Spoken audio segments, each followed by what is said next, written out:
is it okay to be angry with God? And we read these stories of anger with God, and we do so with a hindsight bias. We read knowing the end of the story.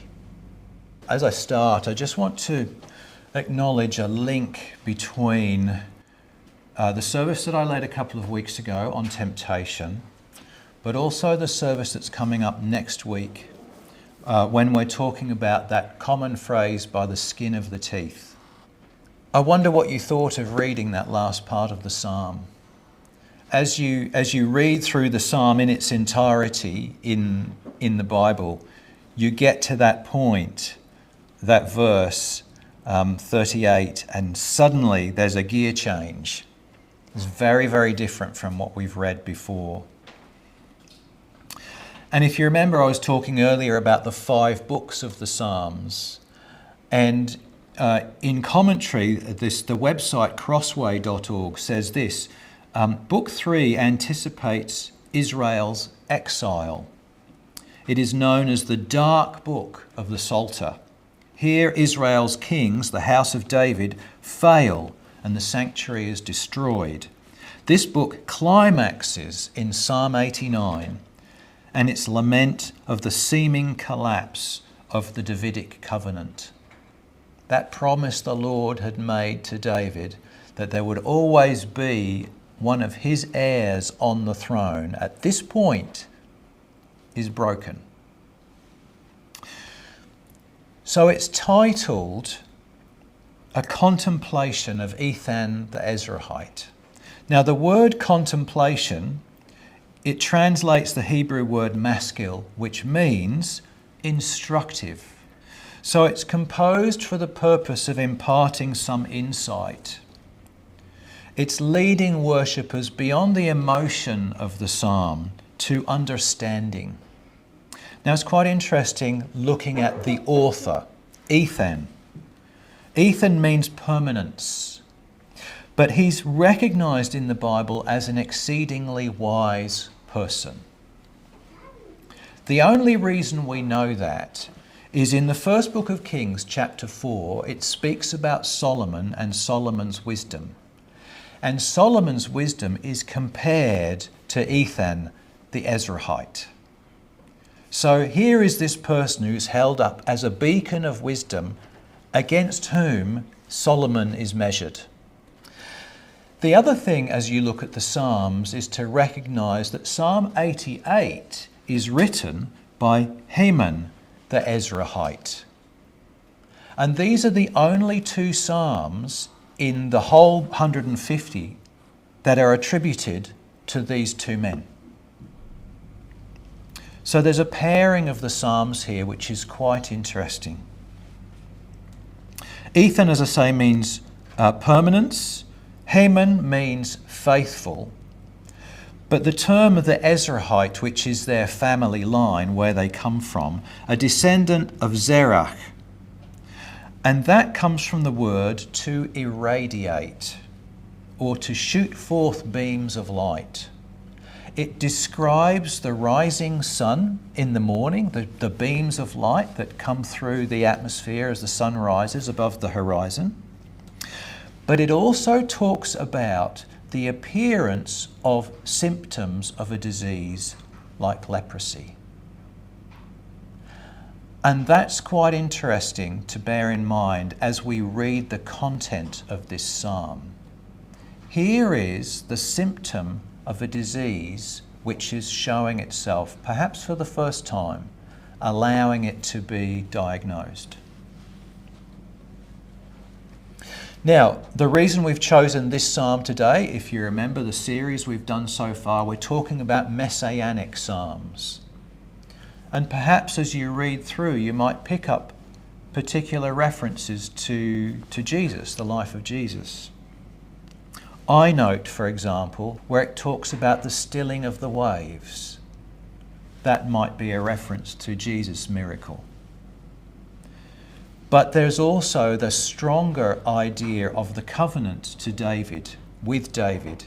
And of course, Jesus is recognized as, if you like, the recipient of that covenant. He is the heir that is promised to David. But then we reach the second half of the psalm, and this Davidic covenant is broken. It's no longer working. So the question I particularly want to focus on today is it okay to be angry with God? Because as we read that last section of that psalm, we hear the psalmist's frustration, his uncertainty about what has happened, his questioning of what's gone wrong with the covenant, that it no longer stands. So verses 38 and 39, these are all actions that are attributed to God. But how can that be true? How can God break his promise? Now, it's very easy for us to look back at the section Pam read for us, verses 30 to 37, which talk about the way that a person might transgress that covenant. They might break it themselves. So it's very easy for us to find the explanation in there, that the reason the covenant has failed is it's not God's fault, it's ours. It's also very easy for us to look forward to the person of Jesus Christ and say, oh well, it was broken at that time, but it was fulfilled in the time of Jesus and in Jesus' ministry and life. But what I want us to do is remember the author of this psalm.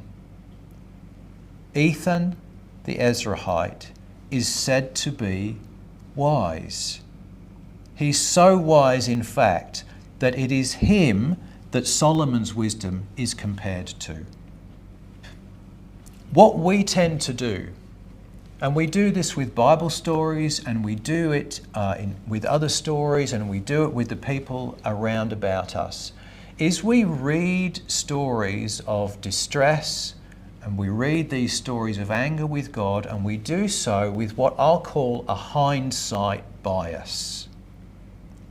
We read knowing the end of the story. So, for example, the story of Elijah. Following his victory on Mount Carmel, do you remember the story? He goes up, he invites the prophets of Baal onto the mountain, and Elijah is the victorious prophet. Following that, he is running away and he is in fear of his life because Jezebel the queen has sworn that she will see him dead. Elijah cries out to the Lord and says, "It's better for me to die." We read that story knowing what happens next, and we forget Elijah's suffering. We forget the context because we know that Elijah will be victorious. You've got the person of Job. We read Job's story, how he is brought down, how he loses everything. He loses his family, he loses his wealth, and he is angry at God. And we read that story knowing the end of the book. Neither Job, nor Elijah, nor indeed Ethan the Ezrahite know the end of the story in what they say, in what they write. And neither do we when we're in that situation. And if we look at the ministry of Jesus, we look at his crucifixion and his death, at that point, on the Friday and on the Saturday, do the disciples know the end of the story? No. They don't know that Jesus is about to rise again tomorrow. They are left in utter despair. So we just have to be very careful in the way that we deal with this despair when we see it take place. It's very easy to look at other people in their suffering and say, "Oh no, get over it, will you? You know, I know the end of the story." But they don't. It's so easy for us to pass through the storm, come through to the other end, find the victory, and suddenly forget all the trouble that we've been through. And so we forget over time how other people can suffer. In the Harry Potter series, in the 5th book, which is called Harry Potter and the Order of the Phoenix, at the end of the book, of the Harry Potter stories, if you've read them, you'll be familiar. There's this pattern that Harry always goes to Albus Dumbledore, the headmaster, and he talks things through. Harry finds himself once again in Albus Dumbledore's office, and Harry is angry. He is so angry, in actual fact, that he ransacks Dumbledore's office, and Dumbledore sits there and does nothing and watches him do it. And he says this is Dumbledore speaking, "Youth cannot know how age thinks and feels. But old men are guilty if they forget what it was to be young." An interesting statement to make. Old men are guilty if they forget what it was to be young. Pain is real and needs to be allowed to be real. You know, a few weeks ago when I was talking about temptation, I said that the church that promises that Christians will have a trouble-free life does more damage than it does good. It's so easy for us to put aside pain and suffering, to downplay it as though it's not important in some way. In the history of the early church, there was a heresy called Docetism. Is anybody familiar with it? Docetism was the idea that Jesus was divine in his nature. And because he was divine in his nature, when he came into this world, and especially when he was on the cross, he wasn't really suffering at all. It was play acting. It was just going through the motions. There was nothing real about it. This is one of the reasons the early church opposed this idea, because pain needs to be real. It needs to be fully experienced. And in the teachings of our church, we have this statement: "The Lord came into the world and took on the human state of being with all its weakness. For by doing so, he was able to be tempted as regards the human." The Lord's suffering and everything the disciples went through needed to be real. So when we disallow other people their suffering, we can leave them feeling lonely or judged, but we also disallow our own suffering. And we tend to lurch from, the sunshine of faith on one hand into the storms of despair and darkness on the other. And we don't really make this and see the connection between the two of them. And what I learned from Ethan, the Ezrahite, is that if we cannot experience the symptom, we'll never diagnose the disease. And one of our greatest problems with suffering and anguish and pain and worry is that it unsettles our perfect world. And it makes us question our own faith. How could God?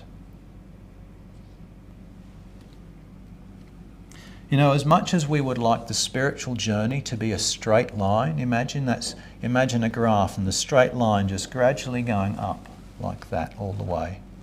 No variation, no challenge, just a straight line. Life is not that straightforward. Anything you do, any skill you learn, is never just a steady incline, always going in the same direction. There's always ups and downs. It's much more like a roller coaster. So yes, there is joy and there is celebration.